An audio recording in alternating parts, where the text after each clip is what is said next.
எங்க மாமா வேற சிங்கப்பூர்ல இருந்து வர சொன்னாருப்பா. எந்த மாமாப்பா? தாய் மாமா. ஓ சரி சரிப்பா. உங்க தாய் மாமா என்னப்பா பண்றாரு? எனக்கு தாய் மாமா இல்லப்பா. சரி ஃபீல் பண்ணாதப்பா, ஏதோ மனசு கஷ்டமா பேசுனா. அதெல்லாம் ஒண்ணும் இல்லப்பா, இதுல ஃபீல் பண்றதுக்கு என்னப்பா இருக்கு, விடுங்க. அதெல்லாம் ஒண்ணும் இல்லை. இருந்தாலும் நான் தாய் மாமா இல்லைன்னு ஃபீல் பண்ணதெல்லாம் இல்லைப்பா. ஆனா ஒரே வாட்டி ஃபீல் பண்ணியிருக்கேன். எப்போனா இந்த தீபாவளி பொங்கல்லாம் வரும் பார்த்துறீங்களா? அப்போல்லாம் அந்த ஃபங்க்ஷன்லாம் வரும்போது அவங்கவுங்க தாய் மாமன் சின்ன வயசு சின்ன பிள்ளை நாங்களாம் ஒன்றா பசங்க நிறைய பேர் விளையாடிட்டு இருப்போம். அவங்கவுங்க தாய் மாமன் என்ன பண்ணுவாங்க, வெடி பாக்ஸு அப்புறம் துணி வருஷெல்லாம் எடுத்துகிட்டு வருவாங்க. எல்லாம் எங்கள் மாமா வந்திருக்காருன்னு சொல்லிட்டு ஓடுவானுங்க. இருந்து குடுன்னு ஓடுவானுங்க. எங்கள் மாமா வெடி பாக்ஸ் வாங்கி வந்திருக்காரு அப்படின்னு சொல்லிட்டு. நமக்கு அப்போல்லாம் தோணும், நமக்கு மாமன் இருந்தால் அந்த மாதிரி எடுத்துகிட்டு வந்திருப்பாரு அப்படின்னு அப்போல்லாம் ஒரு சில ஃபீல் பண்ணியிருக்கேங்க. இப்போல்லாம் அது மாதிரி அந்த பொங்கல் டைம்லாம் அந்த வருஷம்லாம் எடுத்துகிட்டு வருவாங்க. அப்போல்லாம் எங்கள் மாமா வந்திருக்காருன்னு எல்லாம் கூட இருக்கணும் ஓடுவானுங்க. நமக்கு அப்போ லைட்டாக கஷ்டமாக இருக்கும். அதுக்கப்புறம்லாம் பெருசாக நமக்கு ஃபீல் இருந்தது இல்லைப்பா. அதெல்லாம் ஒன்றும் இல்லை, விடுங்க. இதில் என்ன இருக்குது? சரி, உங்கள் மாமா கூட இருந்திருந்தா அவனுக்கு என்ன பண்ணணும்னு ஆசை? என்னங்க பெருசாக ஒன்றும் ஆசை இல்லை.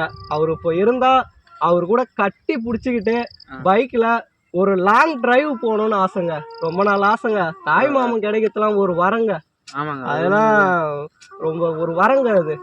அதெல்லாம் ஒரு அருமையான ஒரு இதுங்க. அதெல்லாம் இருந்தாலும் நம்ம இப்போது தாய் மாமன் எனக்கெல்லாம் இல்லைங்க. அதெல்லாம் பெருசாக தெரிஞ்சுக்கல. ஆனால் சில பேருக்கு தாய் மாமான்னு இருப்பாங்க. ஏதோ அவங்க வீட்டு சுச்சுவேஷனுக்காக, அவங்க வீட்டு பிரச்சனைக்காக சில பேர் வரவே மாட்டாங்க. என்னதான் இருந்தாலும் அந்த வீட்டுக்கு போக மாட்டாங்க, வரமாட்டாங்க. இவங்க அங்கே போக மாட்டாங்க, இவங்க அங்கே வரமாட்டாங்க. அந்த பசங்களாம் எவ்வளோ ஃபீல் பண்ணுங்க. இருந்தே இல்லாத மாதிரி இருக்கிறதெல்லாம் எப்படி ஒரு இது பாருங்க. அதெல்லாம் நம்ம வரும்போது என்னத்தங்க கொண்டு வந்தோம், போகும்போது என்னத்தை கொண்டு போக போகிறோம்? ஒன்றுமே இல்லை. எதுக்குங்க அந்த மாதிரி பகையாக இருக்கணும்? இதெல்லாம் அந்த மக்கள் புரிஞ்சிக்கவே மாட்றாங்க. இருக்கிற வரைக்கும் சந்தோஷமா இருந்துட்டு போவோங்க. ஒரு லைஃப் இருக்கிற வரைக்கும் என்ஜாய் பண்ணி சந்தோஷமா இருந்துட்டு போவோம். அதை விட்டுட்டு எதுக்கு நீ இங்கே போகாத, நாங்கள் போகாத, எல்லாரும் எங்கே போக போகிறோம்? மண்ணுக்குள்ளே தான் போக போகிறோம். இருக்கிற வரைக்கும் சந்தோஷமா இருக்கலாம்ல. யாருக்குமே தெரிய மாட்டேங்குங்க. இல்லாதவங்களுக்கு தாங்க அந்த கஷ்டம் தெரியும். இல்லாத நம்ம கஷ்டப்படுறோம், இருந்தும் சில பேர் கஷ்டப்படுறாங்க. இல்லாத கொடுமையான ஒரு விஷயங்க. யாரும் புரிஞ்சுக்கிட்டு இல்லைங்க.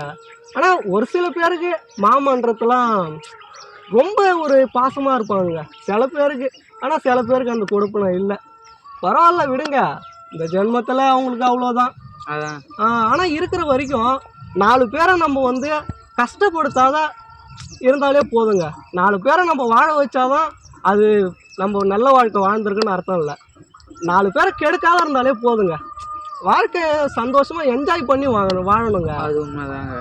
சும்மா எதுக்கு அடிச்சுக்கிட்டு 4 பேர் வாழ்க்கையை கெடுத்துக்கிட்டு என்னங்க வாழ்க்கை? விடுங்க, எல்லாம் பார்த்துக்கலாம். சரி வாங்க நம்ம போவோம். இதெல்லாம் சொல்லி யாரு கேட்க போறா? சொல்லாத யாரு கேட்க போறா? நம்ம சொல்லி என்ன பண்றது? அவங்கவுங்க மனசுல அவங்க நினைக்கணும்.